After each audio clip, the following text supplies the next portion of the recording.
My dear friends, कैसे हैं आप लोग। उम्मीद करता हूँ कि आप सभी अच्छे होंगे। चलिए, आज हम लोग पढ़ने जा रहे हैं प्राचीन भारतीय इतिहास के अंतर्गत हड़प्पा सभ्यता। तो आप सभी का मेरे इस Buddha study doctor T Baghel classes में यूट्यूब क्लासेस में आप सभी का बहुत बहुत स्वागत है। तो चलिए, बिना देर किए हम लोग पढ़ते हैं प्राचीन भारतीय इतिहास में हड़प्पा सभ्यता या सिंधु घाटी सभ्यता। तो पहले की तरह आज भी 5 ऑब्जेक्टिव प्रश्न हल करेंगे। पहला प्रश्न है, किस प्रागैतिहासिक स्थल से भारत की प्राचीनतम झोपड़ियों के प्रमाण मिले हैं। भारत की प्राचीनतम झोपड़ियों के प्रमाण। किस प्रागैतिहासिक स्थल से भारत की प्राचीनतम झोपड़ियों के प्रमाण मिले हैं। ए डिडवाना, बी हुंगशी, सी पैसरा, डी चिरकी नेवासा। हमारा उत्तर है सी पैसरा। यह बिहार में है और इनकी खोज 1947 में 1947 में विदुला जायसवाल ने किया था। वहीं 2-3 और स्थल है भारत में, जैसे राजस्थान में बागोड़, यहाँ से भी झोपड़ी मिले हैं। उत्तर प्रदेश में सराय नहरराय, यहाँ से भी झोपड़ियों के साक्ष्य प्राप्त हुआ है। तो इस प्रश्न का उत्तर है पैसरा। पैसरा बिहार में एक प्रागैतिहासिक कालीन स्थल है जहाँ से प्राचीनतम झोपड़ियों के साक्ष्य मिले हैं। भारत की प्राचीनतम झोपड़ियों के साक्ष्य पैसरा बिहार से प्राप्त हुआ है। दूसरा प्रश्न है, सूची फर्स्ट को सूची सेकंड के साथ मिलान कर दिए गए कूट से सही उत्तर का चयन करें। सूची फर्स्ट सूची सेकंड को देखते हैं, कूट है ये। पहला है ए वैदिक नाम है और दूसरा है आधुनिक नाम। सूची फर्स्ट में है, पहला है ए कुभा गंडक, दूसरा बी है परुशनी काबुल, सदानीरा रावी, सतुद्री सतलज। इनका सही उत्तर देखते हैं। कुभा का आधुनिक नाम है काबुल, परुशनी नदी का आधुनिक नाम है, सही उत्तर है रावी, है ना, रावी नदी आजकल पाकिस्तान में है। सदानीरा का आधुनिक नाम है गंडक और शतुद्री का आधुनिक नाम है सतलज। यह अनेकों बार परीक्षा में पूछा गया है। कुभा प्राचीन नाम है, वैदिक नाम है और इसका आधुनिक नाम है काबुल। परुशनी का आधुनिक नाम है रावी, सदानीरा का आधुनिक नाम है गंडक और शतुद्री का आधुनिक नाम है सतलज। तीसरा प्रश्न है, निम्नलिखित में से कौन सा सही सुमेलित नहीं है। ध्यान देना है, सुमेलित नहीं है। प्राचीन नगर और स्थिति, जैसे पुष्कलावती, पुष्कलावती आगे दिया है चरसद्दा, शाकल, श्यालकोट, ताम्रलिप्ति तामलुक और विजयपुरी धरणीकोट। देखते हैं ए बी सी तीनों सही हैं। पुष्कलावती का एक अन्य नाम है चरसद्दा, शाकल श्यालकोट पाकिस्तान में है, ताम्रलिप्ति ये बंगाल का प्राचीन नाम है और इसका एक दूसरा नाम है तामलुक, ये भी सही है। किंतु विजयपुरी जो है यह सही सुमेलित नहीं है, धरणीकोट। तो हमारा उत्तर होगा डी। हमारा उत्तर होगा डी, विजयपुरी सही सुमेलित नहीं है, बाकी तीनों सुमेलित है। अगला प्रश्न है, चौथा प्रश्न है, राख का टीला निम्नलिखित किस नवपाषाणकालीन स्थल से संबंधित है। ए कोल्डी हवा, बी ब्रह्मगिरी, सी संगनकल्लू और डी बुद्धिहल।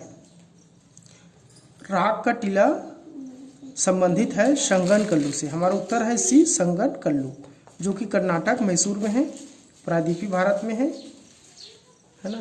अगला प्रश्न है, पांचवा प्रश्न है, किसे चारकोलिथ युग भी कहा जाता है। चारकोलिथ युग, ए पूर्व पाषाण युग, बी नवपाषाण युग, सी ताम्रपाषाण युग और डी लौह युग। हमारा उत्तर है सी ताम्रपाषाण युग। ताम्रपाषाण युग को ही चारकोल लिथ युग के नाम से भी जाना जाता है। अब हम लोग पढ़ेंगे हड़प्पा सभ्यता। हड़प्पा सभ्यता, हड़प्पा सभ्यता के लिए 3 नाम सामान्यतः प्रयोग में लाया जाता है। पहला सिंधु घाटी सभ्यता, सिंधु घाटी सभ्यता। दूसरा है सिंधु घाटी की सभ्यता और तीसरा है हड़प्पा सभ्यता। सॉरी, पहला सिंधु सभ्यता, दूसरा सिंधु घाटी की सभ्यता और तीसरा है हड़प्पा सभ्यता। इन तीनों नामों में सर्वमान्य नाम कौन सा है, इसके ऊपर देखते हैं। वैसे तो तीनों नाम से पुकारा जाता है, लेकिन तीनों नाम में सर्वमान्य या नाम कौन सा है, किस नाम से उनको कहना सार्थक होगा, इसके बारे में देखते हैं। पहला मत है पश्चिमी पंजाब में हड़प्पा में 1921 में दयाराम साहनी द्वारा पहला हड़प्पा स्थल का उत्खनन किया गया। वहीं 1922 में मोहनजोदड़ो, यह भी पश्चिमी पंजाब में है, राखल दास बनर्जी द्वारा इनका उत्खनन किया गया और निष्कर्ष निकाला गया कि यह जो है सिंधु घाटी की सभ्यता है। चूँकि पश्चिमी पंजाब में सिंधु घाटी के ऊपर इनका दोनों स्थल हड़प्पा 1921 में दयाराम साहनी और मोहनजोदड़ो 1922 में राखल दास बनर्जी के द्वारा खोजा गया है। तो इसी आधार पर यह निष्कर्ष निकाला गया है कि यह सिंधु घाटी की सभ्यता के नाम से जाना जाए। दूसरा मत है चूँकि हड़प्पा सभ्यता मुख्य रूप से ताम्रपाषाण कालीन पृष्ठभूमि पर पश्चिम उत्तर भाग में अस्तित्व में आया था। ताम्रपाषाण काल पढ़ाते समय इस पर अच्छा से डिस्कस किए हैं कि ताम्रपाषाण की पृष्ठभूमि पर ही हड़प्पा सभ्यता का जन्म होता है और जो कि पश्चिम उत्तर भारत के पश्चिम उत्तर भाग में है और इनका प्रथम स्थल जो है हड़प्पा में उत्खनन हुआ है, इसलिए इस संस्कृति को हड़प्पा संस्कृति कहते हैं। प्रथम स्थल हड़प्पा में 1921 में दयाराम साहनी ने इनका उत्खनन किया, इसलिए इसको हड़प्पा संस्कृति के नाम से जाना जाता है। वहीं यह हड़प्पा कालीन सभ्यता जो है भारत का प्रथम एवं सबसे प्राचीन नगरीय प्रणाली का प्रतीक है, इसलिए हड़प्पा सभ्यता कहना सर्वाधिक विद्वानों के मन में, विद्वानों के मत से हड़प्पा सभ्यता कहना सर्वाधिक समीचीन माना गया है। यानी कि इस सभ्यता के लिए हड़प्पा संस्कृति का जैसे शब्द का प्रयोग करना अधिक उपयुक्त होगा, चूँकि यह सर्वप्रथम स्थल हड़प्पा में खोजा गया था 1921 में दयाराम साहनी द्वारा, है ना, इसलिए इस संस्कृति का नाम हड़प्पा सभ्यता कहना ज़्यादा समीचीन है। आगे बात करते हैं। तीसरा मत है परिपक्व हड़प्पा संस्कृति का केंद्र स्थल पंजाब एवं सिंध में है। चूँकि इसलिए यह सिंध घाटी में है, इसलिए इसको सिंधु घाटी की सभ्यता भी बोलते हैं तीसरे मत में। किंतु सिंधु घाटी का सभ्यता न कहकर हड़प्पा कहना अधिक तर्कसंगत है, इसलिए चूँकि उत्तरोत्तर परिपक्व हड़प्पा काल में बहुत सारे ऐसे स्थल हैं जो सिंधु घाटी के काफ़ी दूर में है, जैसे नवसारो है या दैमाबाद है ना, महाराष्ट्र में दैमाबाद जो कि सिंधु घाटी सभ्यता से बहुत दूर है। गुजरात में लोथल है, रंगपुर है, यह भी सिंधु घाटी की परिधि से काफ़ी दूर में स्थित है। इसीलिए इस सभ्यता को सिंधु घाटी कहना अतर्कसंगत विद्वानों के मत में नहीं लगा और इसीलिए इसको हड़प्पा सभ्यता कहना अधिक तर्कसंगत है, अधिक समीचीन है, ऐसा विद्वानों का मानना है और यह सही भी है। चूँकि पहला स्थल जो खोजा गया है वह हड़प्पा है और किसी भी संस्कृति सभ्यता का नाम उसके प्रकाश में आने वाले प्रथम स्थल के नाम पर रखना यह परंपरा रही है, इसलिए इसको हड़प्पाकालीन सभ्यता कहना अधिक उपयुक्त है। देखते हैं हड़प्पा सभ्यता को नक्शा में एक बार देख लेते हैं कि कौन कौन से स्थल कहाँ कहाँ पर है। चूँकि 1947 के बाद, आज़ादी के बाद यह अधिकांश हड़प्पाकालीन स्थल जो है पश्चिमोत्तर पंजाब में, पश्चिम पंजाब और सिंध में स्थित है, जो कि पाकिस्तान में चला गया है। हड़प्पा, मोहनजोदड़ो, चन्हूदड़ो, है ना, कोट जीजी, ये सारी चीज़ें जो है, चन्हूदड़ो, ये सब पाकिस्तान के सिंध में स्थित लारकाना ज़िले में चले गए हैं। लेकिन 2 स्थल ऐसे हैं जो कि सतलज नदी के तट पर स्थित कोटला निहंग खान, और दूसरा है भादर नदी के तट पर गुजरात में रंगपुर है। यह जो है शुद्ध भारत में स्थित है। बाकी सभी जगह, सभी स्थल जो कि पाकिस्तान में चले गए हैं 1947 के बाद, विभाजन के बाद। तो देखते हैं पहला स्थल, यहाँ पर सिंध नदी है। सिंध नदी के ऊपर भी देखेंगे 5 नदी, झेलम नदी, चिनाब नदी, रावी नदी, और ये सतलज नदी, और ये घग्गर नदी है, सरस्वती नदी, घग्गर नदी, जो कि वर्तमान में विलुप्त हो गया है। यही रावी नदी के तट पर हड़प्पा है। इसी स्थल का खोज प्रथम बार दयाराम साहनी ने किया है 1921 में, इसलिए इस संस्कृति का नाम हड़प्पा संस्कृति है। अब देखते हैं दूसरा महत्वपूर्ण स्थल है मोहनजोदड़ो, जो कि अब पाकिस्तान के लारकाना ज़िले में चला गया है, और यह जो है हड़प्पा का महत्वपूर्ण स्थल है, सबसे बड़ा स्थल है। इसीलिए स्टुअर्ट पिगाट ने हड़प्पा और मोहनजोदड़ो को हड़प्पा कालीन संस्कृति का 2 राजधानी स्थल माना है। वहीं पर देखते हैं सिंध में गुमला, घुंडई, डाबरकोट जो है अफ़गानिस्तान में है, नौसारो, चन्हूदड़ो, झूगड़, है ना, और ऊपर में अफ़गानिस्तान के ऊपर में एक और स्थल है सूरतगोही, जो कि अफ़गानिस्तान में है, जिनको एक विद्वान ने सिंधु घाटी सभ्यता का उत्तरी स्थल के रूप में इसको पहचाना गया है। वहीं पाक में देखते हैं गाजीगा, कोट दीजी, है ना, चन्हूदड़ो, फिर सूतकागनेडोर, सोतकाको, और आमरी, बालाकोट, है ना, अल्लादिनो, कराची के इधर कच्छ में आमरी, बालाकोट, अल्लादिनो गुजरात में है ना, देसलपुर, धौलावीरा गुजरात हड़प्पाकालीन संस्कृति का नवीनतम खोजा गया स्थल है और सबसे विस्तृत स्थल है। 1990-91 में इनकी खोज हुई है, यह नवीनतम खोज है। परीक्षा में अनेकों बार पूछा जाता है। नवीनतम खोज धौलावीरा है। सूतकोतड़ा है, कुतांसी है, लोथल है, गुजरात में एक डॉकयार्ड स्थल है ना, यहाँ से अग्निवेदिका भी मिली है। रंगपुर शुद्ध भारतीय क्षेत्र है। नागेश्वर है ना, माही नदी के तट पर। भगत राव, रोजदी, दैमाबाद है ना, और इधर देखते हैं पूर्व की तरफ मांडा जम्मू कश्मीर में, लाहौर, बोरा चंडीगढ़, भगतपुरा, बनावली हरियाणा के हिसार में है ना, यहाँ पर दिल्ली है। फिर राखीगढ़ी, कालीबंगा राजस्थान में है ना, आलमगीरपुर, और ये यमुना के तट पर है। मीठाथल, हुलास है ना, ये सारी स्थल हड़प्पाकालीन स्थल है जिसको हम लोगों ने नक्शा में देखे हैं। अब देखते हैं इनका विस्तार को देखते हैं। मांडा है ना, जम्मू कश्मीर में उत्तर में मांडा है और दक्षिण में दैमाबाद, वहीं पूर्व में आलमगीरपुर जो कि उत्तर प्रदेश मेरठ में है। उत्तर प्रदेश के मेरठ जिला में स्थित है। यह पूर्वोत्तर स्थल है। वहीं सूतकागनेडोर जो कि हड़प्पाकालीन संस्कृति का, हड़प्पाकालीन सभ्यता का पश्चिमोत्तर स्थल है। उत्तर स्थल मांडा, दक्षिणतम स्थल दैमाबाद, और पूर्व में आलमगीरपुर उत्तर प्रदेश मेरठपुर में, और वहीं पश्चिम में सूतकागनेडोर। यह इनके चारों दिशाओं में स्थित स्थल है।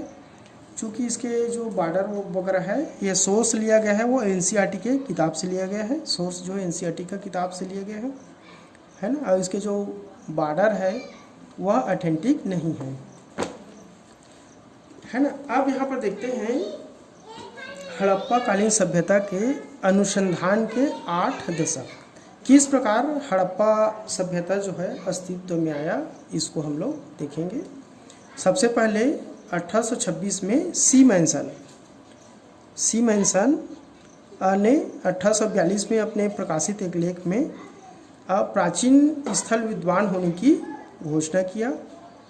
1826 में सीमेंसन ने अपने 1842 में प्रकाशित अपने लेख में हड़प्पा में किसी प्राचीन स्थल के विद्वान होने की घोषणा किया, उल्लेख किया कि हड़प्पा एक ऐसा जगह है जहाँ पर प्राचीन संस्कृति विद्वान हो सकता है। इसके बारे में 1826 में सीमेंसन ने सर्वप्रथम बार बतलाया। फिर 1834 में बर्नेस ने सिंध नदी के किनारे स्थित ध्वस्त किले के विद्वान होने की संभावना व्यक्त की। 1834 में बर्नेस ने सिंध नदी के किनारे किसी ध्वस्त टीले के विद्वान होने की संभावना व्यक्त की। फिर अलेक्जेंडर कनिंघम ने 1853 और 1856 में 2 बार हड़प्पा की यात्रा की और वहाँ अनेक टीलों के गर्भ में किसी प्राचीन सभ्यता के दबे होने की संभावना व्यक्त की, है ना। 1853 में और 1856 में 2 बार हड़प्पा की यात्रा किए और वहाँ अनेक टीले हैं, है ना, ऐसे टीले यानी कि ज़मीन का ऊपर भाग के गर्भ में किसी प्राचीन सभ्यता के दबे होने की संभावना व्यक्त किया अलेक्जेंडर कनिंघम ने।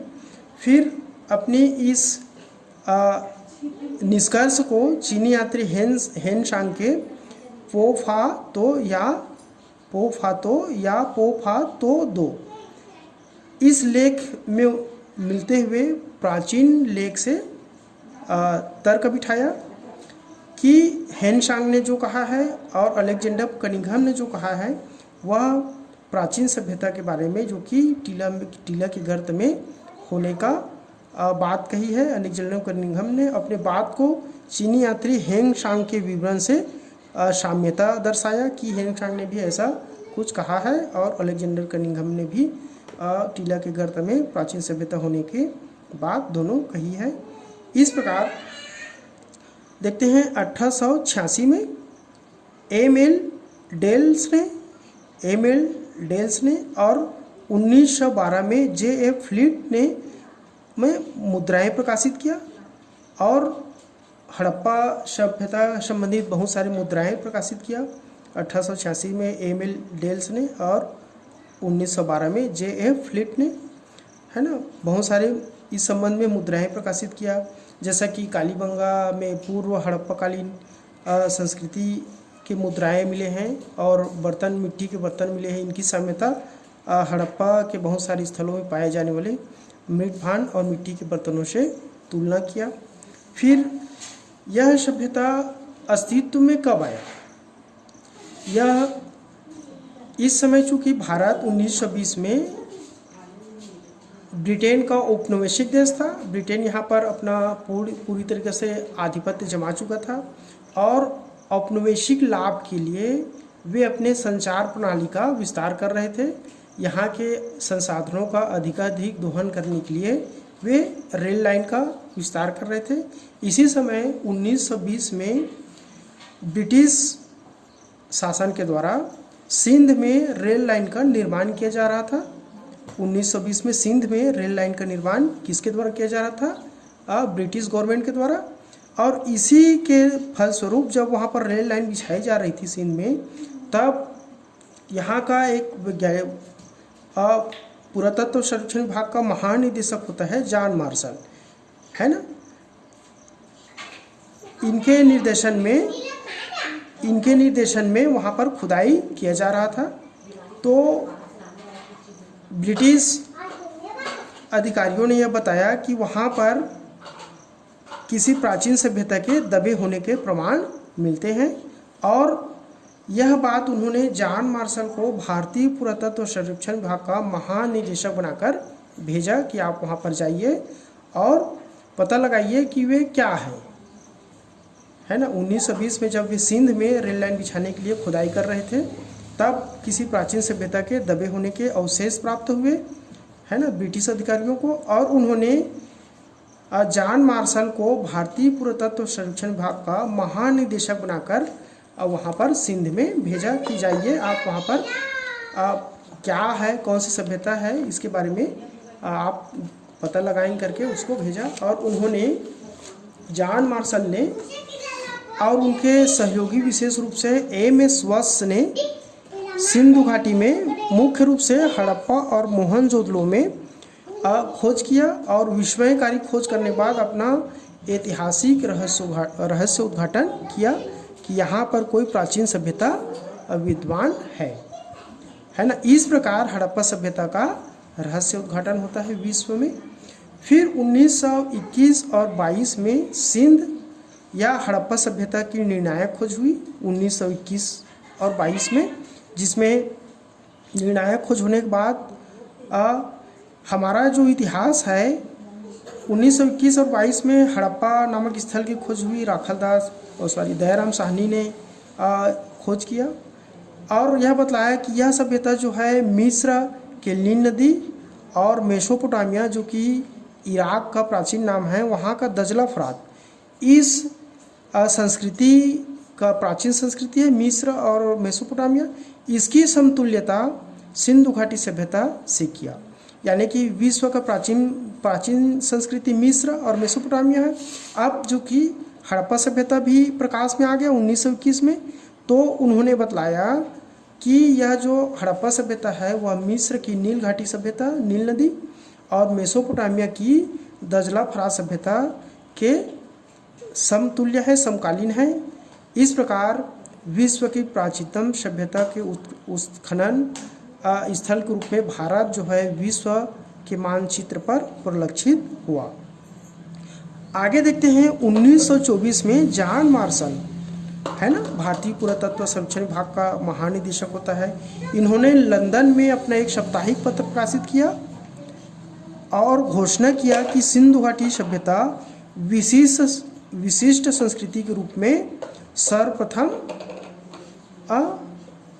अस्तित्व में है और जॉन मार्शल ने इसको सिंधु घाटी सभ्यता का सर्वप्रथम नाम दिया। लंदन में अपना एक प्रकाशित साप्ताहिक पत्र में 1924 में जॉन मार्शल ने इसे सर्वप्रथम सिंधु घाटी सभ्यता के नाम से पुकारा और विश्व में घोषणा किया कि यह एक विशिष्ट संस्कृति है। फिर इनका सहयोगी रहता है एम.एस. वत्स। इन्होंने हड़प्पा में 1920 और 21 में और ए.जे. मार्शल ने मोहनजोदड़ो में 1922 से 1927 में ए.जे. मार्शल ने मोहनजोदड़ो में 1922 से 1927 में उत्खनन कार्य पूरा कर लिया। उत्खनन कार्य पूरा कर लेने के बाद यह सभ्यता विश्व के प्राचीन सभ्यता के समकक्ष पूरी तरह से विस्थापित हो गया है ना। इसके बाद देखते हैं अब तो सभ्यता जो है सिंधु घाटी सभ्यता प्रकाश में आ गया। विश्व के पुरातत्वविदों ने इनकी तरफ ध्यान आकर्षित किया। विश्व को पता चल गया लंदन में जब 1924 में जॉन मार्शल ने घोषणा किया और सर्वप्रथम उसको सिंधु घाटी सभ्यता के नाम से पुकारा, तब विश्व के पुरातत्वविदों ने इस ओर अपना ध्यान आकर्षित किया। फिर इसके बाद देखते हैं आर.एस. बिष्ट ने गुजरात में धौलावीरा में धौलावीरा में इनको उत्खनन कार्य किया। आर.एस. बिष्ट ने है ना, धौलावीरा गुजरात में ही इनमें किया। फिर ये पिछले 8 दशकों से भारत और पाकिस्तान में पुरातात्विक अनेक स्थल हड़प्पाकालीन स्थल जो प्रकाश में आए हैं इनके बारे में पता किया। फिर 1947 में जैसे हमने अभी थोड़ा देर पहले कहे हैं उसी प्रकार अनेक पुरातात्विक स्थल जो है 1947 में भारत और पाकिस्तान के विभाजन के बाद वे पाकिस्तान के सिंध के लड़काना ज़िले में चले गए हैं।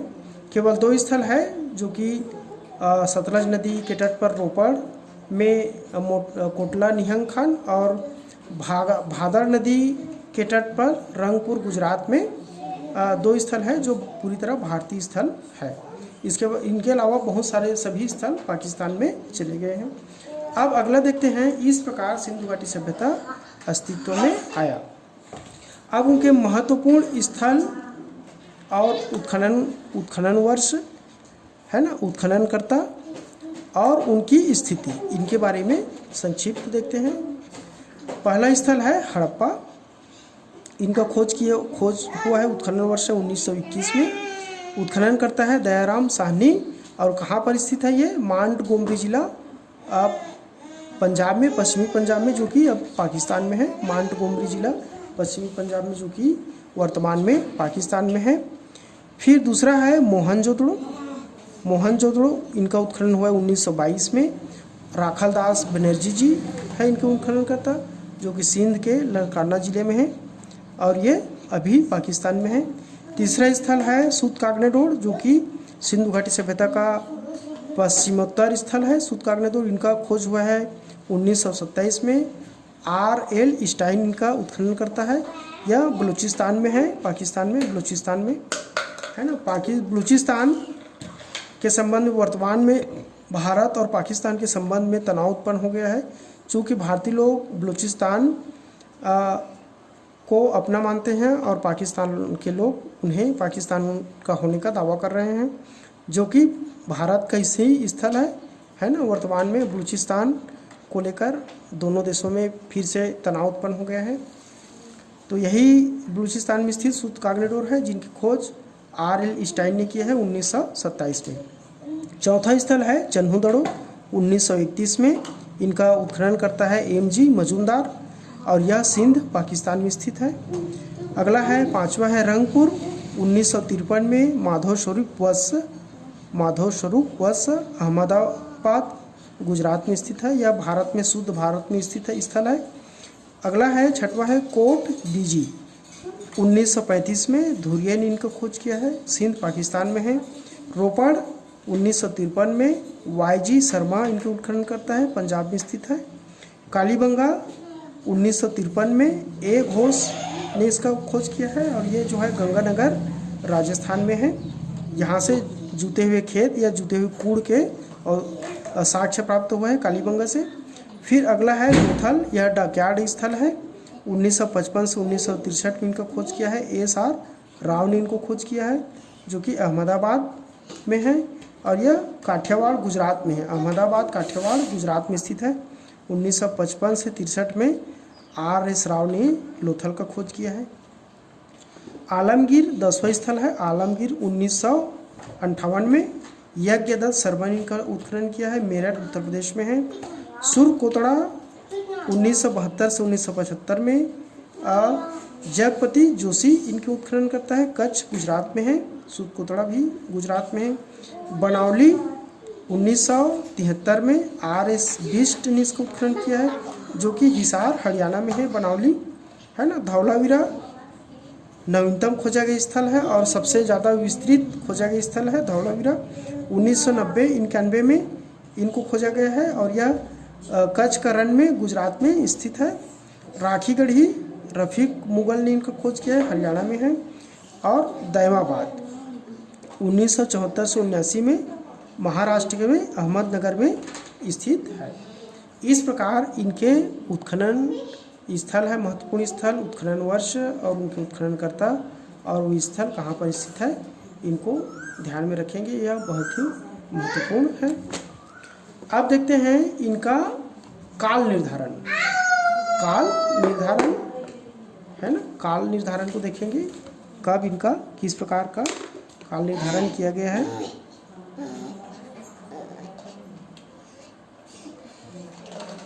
काल निर्धारण है ना, काल निर्धारण को देखते हैं। यहाँ पर विद्वान हैं और उनके निर्धारित मत, निर्धारित तिथि है। काल निर्धारण देखते हैं। पहला है जॉन मार्शल, जो कि भारतीय पुरातत्व सर्वेक्षण का महानिदेशक था। 1931 में इन्होंने घोषणा किया कि सिंधु घाटी सभ्यता जो है उनका समय 3250 BC से 2750 BC, यानी कि 500 से 1000 के बीच इनका जीवन काल निर्धारित किया। हालांकि 500 सफिशिएंट मानते हैं ये कि सिंधु घाटी सभ्यता 500 साल तक अस्तित्व में था, 3250 से 2750 तक।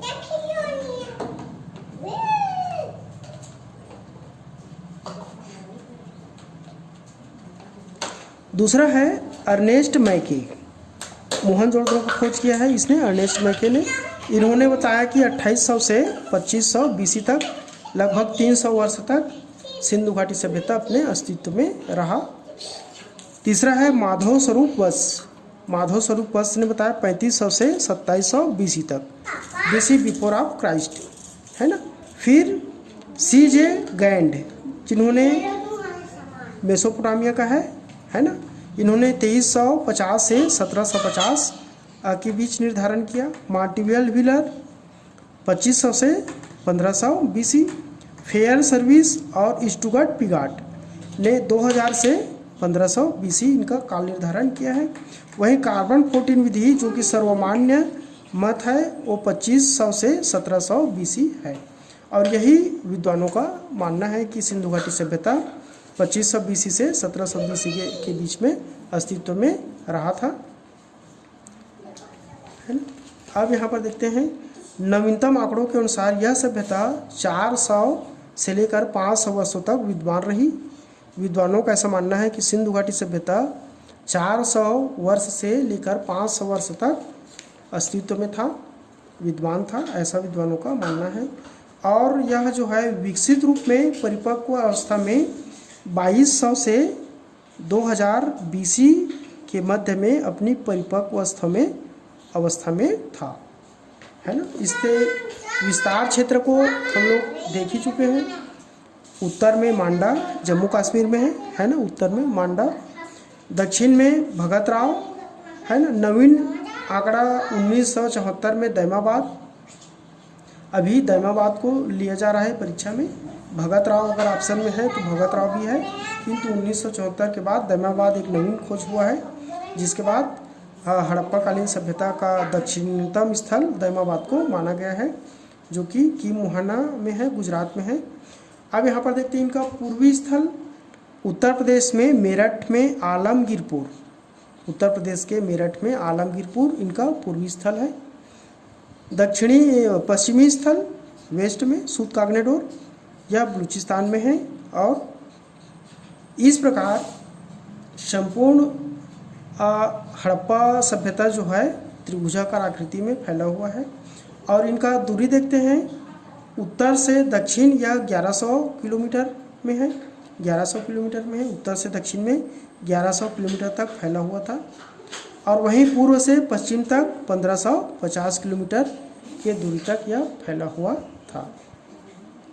इनके बारे में और देखते हैं। हड़प्पा कालीन सभ्यता बहुत ही महत्वपूर्ण सभ्यता है और यहाँ से बहुत सारे प्रश्न पूछे जाते हैं, परीक्षा के दृष्टिकोण से बहुत ही महत्वपूर्ण चैप्टर है। हड़प्पा सभ्यता का जो समूचा क्षेत्र है वह त्रिभुजाकार है, त्रिभुजाकार रूप में फैला हुआ है ना, त्रिभुजाकार रूप में फैला हुआ है। इनका कुल क्षेत्रफल लगभग 1,299,066 वर्ग किलोमीटर, या इसको वर्ग किलोमीटर है, जिनको लगभग नई किताबों में 2 लाख के आसपास माना गया है, 2.5 लाख के आसपास माना गया है। लेकिन यह ऑथेंटिक जानकारी है 1,299,066 वर्ग किलोमीटर में समूचा क्षेत्र फैला हुआ था। इसकी उत्तर से दक्षिण की वास्तविक दूरी थी 1100 किलोमीटर। उत्तर से दक्षिण अगर जाएंगे तो ये 1100 किलोमीटर तक फैला हुआ था। वहीं पूर्व से पश्चिम तक 1550 किलोमीटर तक यह फैला हुआ था। गेगरी पासेल के अनुसार उत्तरी अफगानिस्तान के अमू दरिया में स्थित, उत्तरी अफगानिस्तान में एक जगह है अमू दरिया, वहाँ पर स्थित सूर्तघोई को इन्होंने उत्तरी बिंदु माना है। गेगरी पासेल ने सूर्तघोई को सिंधु घाटी सभ्यता का उत्तरी स्थल माना है सूर्तघोई को, है ना। ये भी एक फैक्ट है, इसको याद रखेंगे। अब यहाँ पर देखते हैं हड़प्पा सभ्यता के उत्पत्ति के संबंध में कुछ मत। 2500 BC में यह सभ्यता अचानक अस्तित्व में आया, है ना, सिंधु घाटी सभ्यता। और तब से लेकर 1950 तक यूरोपियन विचार में यह मेसोपोटामिया और पश्चिमी एशिया के उपनिवेश के रूप में माना गया। सिंधु घाटी सभ्यता को पश्चिमी यूरोपियन विद्वानों ने क्या माना कि यह मेसोपोटामिया या पश्चिमी एशिया के एक उपनिवेश रहा होगा। ऐसा किन लोगों ने माना? 1950 में यूरोपियन विद्वानों ने ऐसा कहा कि यह जो है मेसोपोटामिया यानी कि इराक और पश्चिमी एशिया के किसी उपनिवेश के रूप में रहे होंगे। फिर 1950 से 51 में अमलानंद घोष ने है ना पुरातात्विक खोज किया, जो कि घग्गर सरस्वती नदी है, और चौतांग द्वादश नदी पर खोज किया 1950 और 51 में।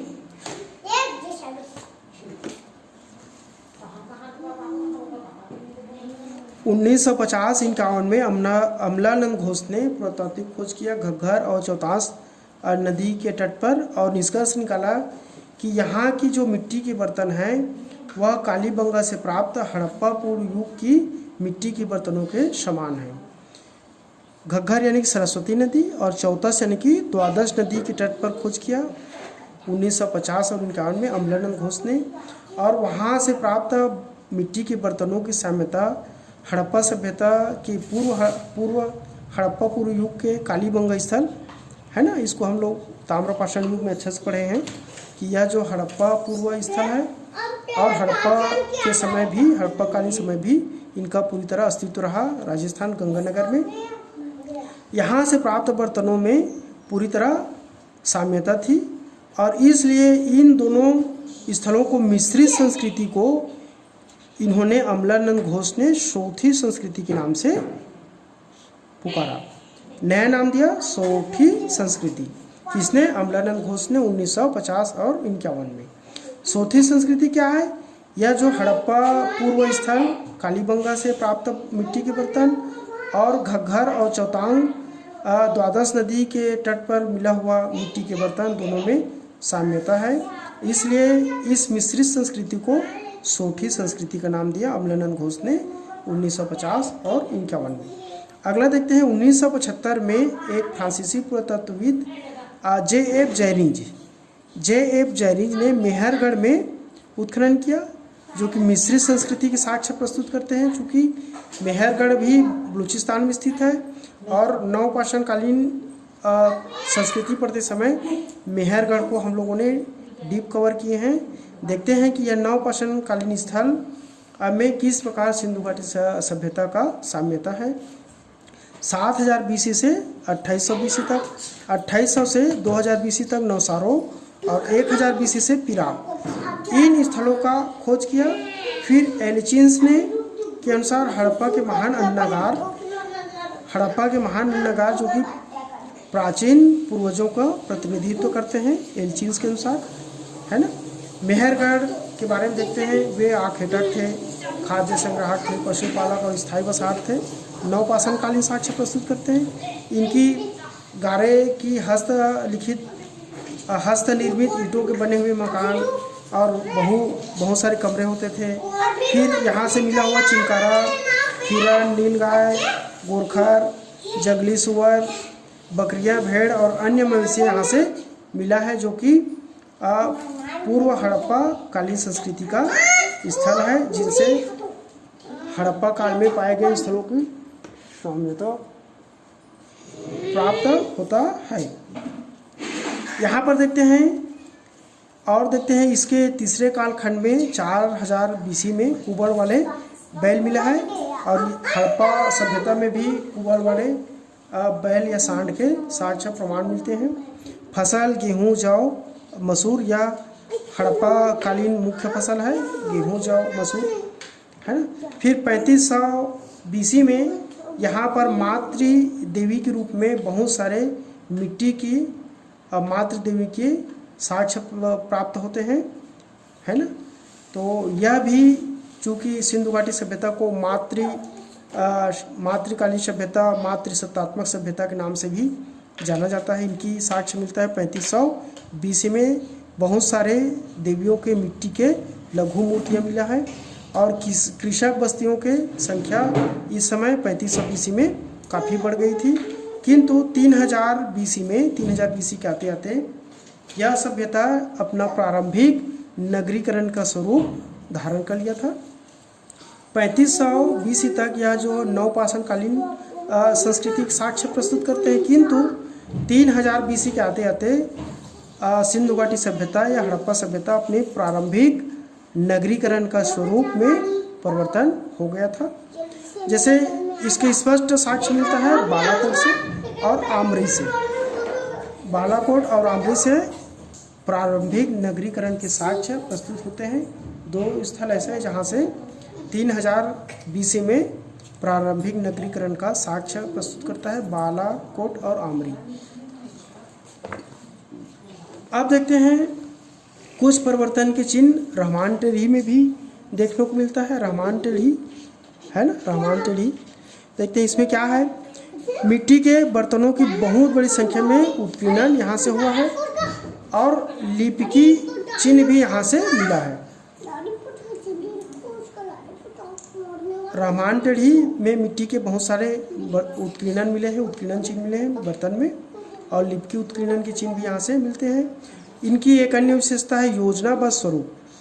योजनाबद्ध स्वरूप जो कि बस्ती के समन्वित आयताकार स्वरूप है, और मिट्टी की ईंटों से निर्मित मकान, मिट्टी की ईंटों से निर्मित मकान, बहुत सारे मकान मिले हैं।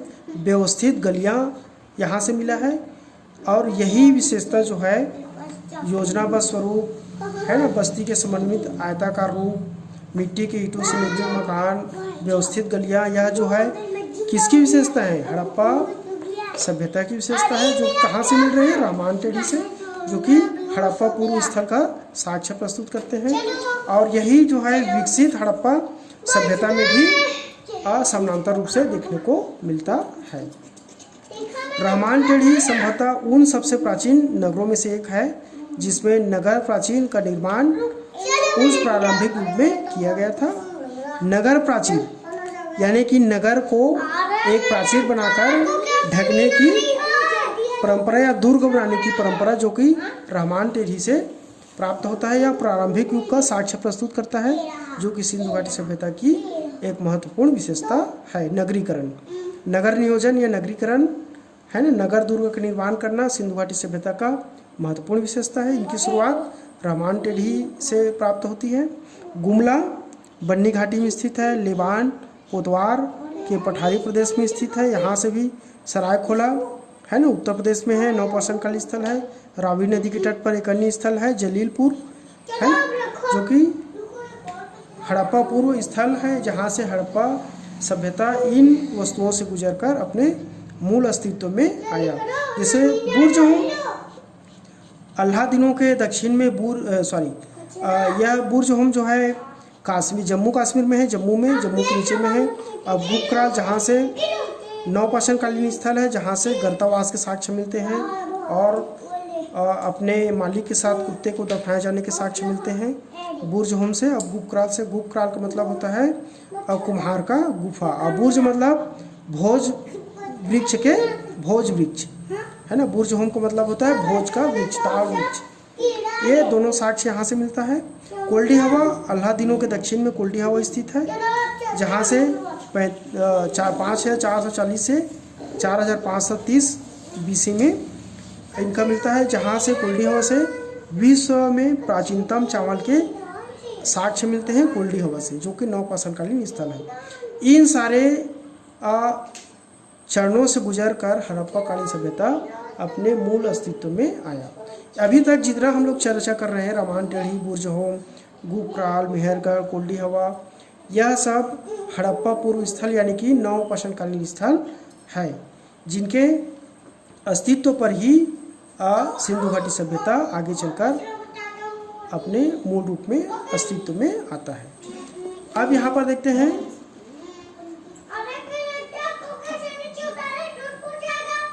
सिंधु घाटी सभ्यता के प्रवर्तक। चूँकि मेरे बच्चे हैं छोटे छोटे और वे खेल रहे हैं, उनके खेलते हुए मैं उसको मना नहीं करना चाह रहा हूँ। वो अपने काम कर रहे हैं और मुझे अपने काम करना है ना। खेलते हुए बच्चे अच्छे लगते हैं। अब देखते हैं सिंधु सभ्यता के प्रवर्तक। पहला है, यानी कि सिंधु सभ्यता में जो लोग वहाँ पर थे वे कहाँ से आए थे, उनका प्रजाति स्वरूप क्या था, विद्वानों का क्या मत है इस संबंध में, इसको हम लोग देखेंगे कि सिंधु सभ्यता के प्रवर्तक कौन थे, सिंधु सभ्यता बनाने वाले लोग कौन से थे, वहाँ पर बसने वाले लोग कहाँ से आए थे और किस प्रजाति के थे, क्या भाषा बोलते थे, क्या लिपि था उनका, और विद्वानों के इनके संबंध में क्या मत है, इसको हम लोग देखेंगे।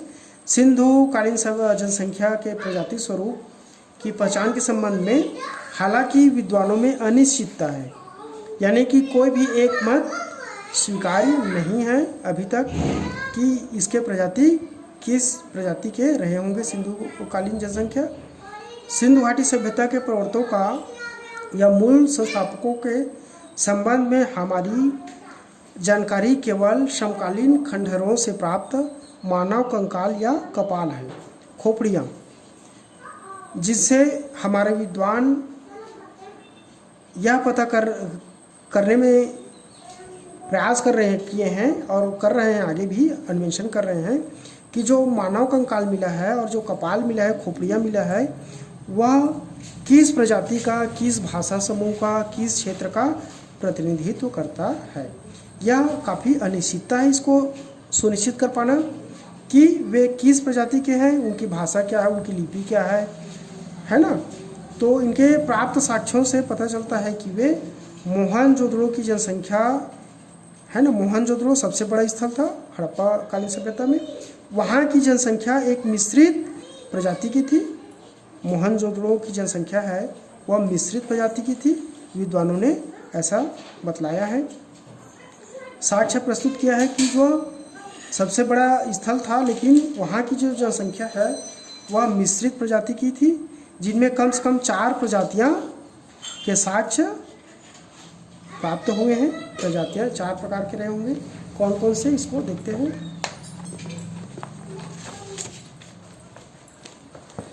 पहला है प्रोटोआस्ट्राइड, प्रोटोआस्ट्राइड पहला, दूसरा भूमध्य सागरी, तीसरा अल्पाइन और चौथा मंगोलाइड। विद्वानों ऐसा माना है कि मोहनजोदड़ो की जो जनसंख्या है वो या तो प्रोटोआस्ट्राइड रहे होंगे, या भूमध्य सागरी रहे होंगे, या अल्पाइन रहे होंगे, या मंगोलाइड रहे होंगे। लेकिन ज़्यादातर स्वीकार्य मत है कि वे लोग भूमध्य सागरी रहे हैं। ज़्यादातर विद्वानों का यही मानना है कि मोहनजोदड़ो के जो लोग हैं वो मुख्यतः किस प्रजाति के थे, भूमध्य सागरी प्रजाति के थे, ऐसा माना गया है। इस संबंध में पुरातत्वविदों में काफ़ी मतभेद है। बहुत सारे पुरातत्वविद हड़प्पा कालीन जो प्रजाति है उनको इस प्रकार माना है, कुछ लोगों ने उसको द्रविड़ माना है, कुछ ने बाहुई माना है, कुछ लोग उसको सुमेरियन मानते हैं, कुछ लोग उसको पणी मानते हैं, कुछ लोग असुर मानते हैं, वृत्य, बाहिक, दास, आर्य, नाग, इतने सारे लोग इनको मानते हैं कि इस प्रकार द्रविड़ रहे होंगे, दास रहे होंगे, दस्यु रहे होंगे, आर्य रहे होंगे, असुर रहे होंगे। इस प्रकार का विद्वानों का मत है ना। इस प्रकार इनकी भाषाएं हैं। चूँकि इनका लिपि तो अब तक पढ़ा नहीं जा सका है, और जब तक ये लिपि जो है पढ़ा नहीं जाएगा तब तक सुनिश्चित कर पाना काफ़ी कठिन है। अभी भी इनमें अन्वेषण जारी है, और विद्वानों के लिए यह अन्वेषण का एक नया और विस्तृत क्षेत्र खुला है कि हड़प्पा कालीन सभ्यता को पढ़ सके और नए ज्ञान का अन्वेषण कर सके। जिस दिन इन लिपियों को पढ़ा जा सकेगा उस दिन हड़प्पा कालीन सभ्यता के बारे में विश्व में नए ज्ञान का संचार होगा और भारत का इतिहास और भी पुराना हो जाएगा। यह निश्चित रूप से सत्य बात है। जिस दिन इस लिपि को पढ़ा जाएगा उस दिन भारत के संबंध में ज्ञान जो है विश्व में प्राचीनतम ज्ञान होने का, प्राचीनतम सभ्यता होने का साक्ष्य प्रस्तुत करेगा भारत, और भारत का गर्व और भी बढ़ जाएगा, भारत की ख्याति और भी बढ़ जाएगा। तो चलिए और हम लोग आगे एक और टॉपिक कवर करते हैं। इनका किन विद्वानों ने इस प्रजाति को, सिंधु घाटी सभ्यता के निर्माता को क्या कहा है उसको हम लोग देखेंगे। पहला है लक्ष्मण स्वरूप, डॉक्टर लक्ष्मण स्वरूप और रामचंद्र। इन्होंने हड़प्पा सभ्यता के निर्माता को आर्य कहा है। दूसरा है गार्डन चाइल्ड, यही गार्डन चाइल्ड है जिन्होंने लिखा है व्हाट हैपेंड इन हिस्ट्री, है ना। मैंने एक प्रश्न पूछा था व्हाट हैपेंड इन हिस्ट्री किसकी रचना है, तो वही गार्डन चाइल्ड की रचना है। इन्होंने सिंधु घाटी सभ्यता के निर्माता को सुमेरियन प्रजाति का माना है। गॉर्डन चाइल्ड ने सुमेरियन माना है। राखालदास बनर्जी जिन्होंने 1922 में मोहनजोदड़ो को खोज किया, उन्होंने कहा है कि ये सिंधु घाटी सभ्यता के निवासी द्रविड़ रहे होंगे। व्हीलर, मार्टिवल व्हीलर, इन्होंने कहा है दास या दस्यु रहे होंगे। और डी के सेन ने अन्वेषण में पता किया कि सिंधु घाटी सभ्यता के लोग लंबे सर वाले थे और ऊंचे मस्तक वाले थे, यानी कि ये स्वदेशी प्रवृत्ति का रहे होंगे, ऐसा इन्होंने माना है डी के सेन ने। अधिकांश विद्वान सिंधु सभ्यता के संस्थापकों को द्रविड़ भाषा बोलने वाले के रूप में मानते हैं। द्रविड़ भाषा है ना, द्रविड़ भाषा के बोलने वाले रूप में अधिकांश विद्वान इसमें सहमत है कि सिंधु घाटी सभ्यता के लोग द्रविड़ भाषा बोलते रहे होंगे। दक्षिण भारत में सिंधु सभ्यता के कोई भी चिन्ह नहीं मिलते हैं, यह भी एक तथ्य है सिंधु घाटी सभ्यता के संबंध में, चूँकि अब तक दक्षिण भारत में कोई भी सिंधु घाटी सभ्यता का साक्ष्य नहीं मिला है। तो अब तक दोस्तों, चूँकि रैनी सीजन प्रारंभ हो चुका है और लॉकडाउन धीरे धीरे पूरी तरह से खुलते जा रहा है, तो परीक्षा का दौर जो है निश्चित रूप से 1-2 माह में प्रारंभ होगा। यूजीसी ने भी रोज़ नई गाइडलाइन जारी कर रहे हैं और संभवतः जुलाई या अगस्त में सभी स्कूल कॉलेजेस खुल जाएंगे, एग्जामिनेशन भी होना प्रारंभ हो जाएगा, यूजीसी नेट का एग्जामिनेशन भी होना है। साथ ही साथ छत्तीसगढ़ का प्रतीक्षित असिस्टेंट प्रोफेसर का एग्ज़ाम भी मोस्ट पॉसिबल है कि वे 1-2 माह में संभव हो जाएगा, उनका डेट भी आ जाएगा। तो इस प्रकार क्रमागत रूप से हम लोग एक टॉपिक को कवर करते जाते हैं और अपने लक्ष्य को प्राप्त करते हैं। इसका अगला हम लोग पढ़ेंगे, सिंधु घाटी सभ्यता का अगला महत्वपूर्ण नगर और कस्बे को हम लोग अगले अध्याय में, अगले लेक्चर में हम लोग डीप कवर करेंगे और यह बहुत ही महत्वपूर्ण टॉपिक है। तो इनको हल्के में लेना है, सिंधु घाटी सभ्यता को बोझिल नहीं करना है, इसको रटना नहीं है, केवल समझना है, समझकर हमको डीप स्टडी करना है। और परीक्षा पास करने के लिए महत्वपूर्ण है कि हम क्या पढ़ें और क्या न पढ़ें। तो इस चैनल में आपको वही चीज़ें पढ़ाया जाएगा जो परीक्षा के दृष्टिकोण से महत्वपूर्ण होगा। आपको 10 किताब पढ़ने की आवश्यकता नहीं है। अगर आप मेरे साथ मेरी Budh study doctor T Baghel classes में मेरे साथ अंत तक बने रहते हैं, तो मैं आप लोगों को विश्वास दिलाता हूँ कि जो चीज़ें आप लोगों को पढ़ाया जाएगा उससे बाहर का चीज़, चाहे वह असिस्टेंट प्रोफेसर का एग्जामिनेशन हो या यूजीसी नेट का एग्जामिनेशन हो, उससे बाहर का नहीं आएगा, ऐसा मेरा दृढ़ विश्वास है। तो आप लोग मेरे साथ बने रहें। तो प्लीज़, अगर आप तक आप लोगों ने मेरे चैनल को सब्सक्राइब नहीं किए हैं तो सब्सक्राइब कर लीजिए, बेल आइकन को दबा दीजिए ताकि कंटिन्यूस मेरा वीडियो आप लोगों को मिलता रहे। वहीं यह वीडियो अच्छा लगे तो इसको ज़रूर लाइक कीजिए, हमें मोटिवेशनल पावर मिलेगा।